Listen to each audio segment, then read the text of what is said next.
La bande dessinée en était à ses balbutiements. Elle existait aux États-Unis depuis une bonne dizaine d'années, mais pas en France. Alors en France, il y avait ce qu'on appelait les illustrés. Donc voici un magnifique spécimen, les trois couleurs, qui est sorti pendant la guerre de 14 et qui parle de la guerre de 14. Avec un chauvinisme et un sens de la propagande assez étonnant. On s'aperçoit que l'officier allemand est arrogant, le soldat allemand est fourbe. Il viole, il tue, il pille, il a tous les défauts. L'anglais est élégant et le français est brave. Et alors je vous garantis que c'est cadré. Et alors voilà ce qu'on trouvait. Par exemple, les exploits héroïques de l'armée anglaise. L'armée anglaise est toujours héroïque de toute façon, c'est bien connu. L'invincible flotte britannique. Mais les Allemands non. Et si on va à la fin, Berlinier. Alors Berlinier est un personnage qui revenait toutes les semaines et qui est le type du piou-piou de l'époque. Et c'est un paysan, comme il se doit, et il est très intelligent, il est futé. Alors il met des épouvantails, les Allemands qui sont très bêtes, n'est-ce pas, tirent dessus.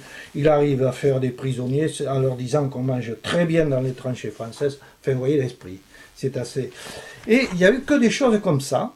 Alors quand les Français croupissaient dans les tranchées, qu'ils étaient sur les cadavres de leurs copains qui avaient été tués quelque temps avant, les dessins ne montraient pas ça. Hein.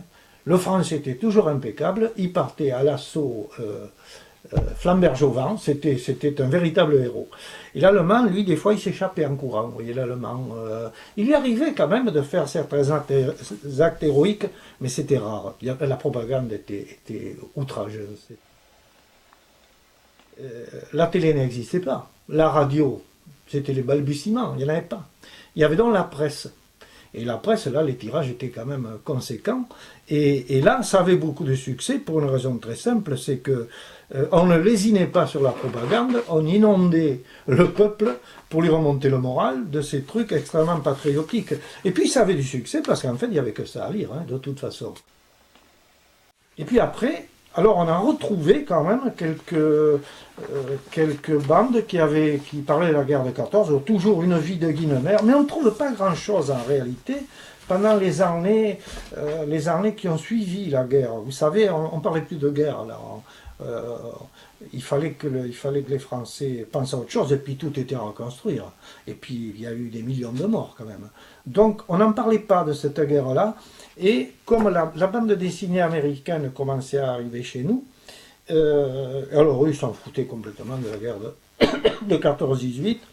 Ils avaient eu quelques aviateurs héroïques, mais ils les ont reconvertis dans le civil, ce qui fait qu'il n'y avait pas de BD qui parlait de la guerre.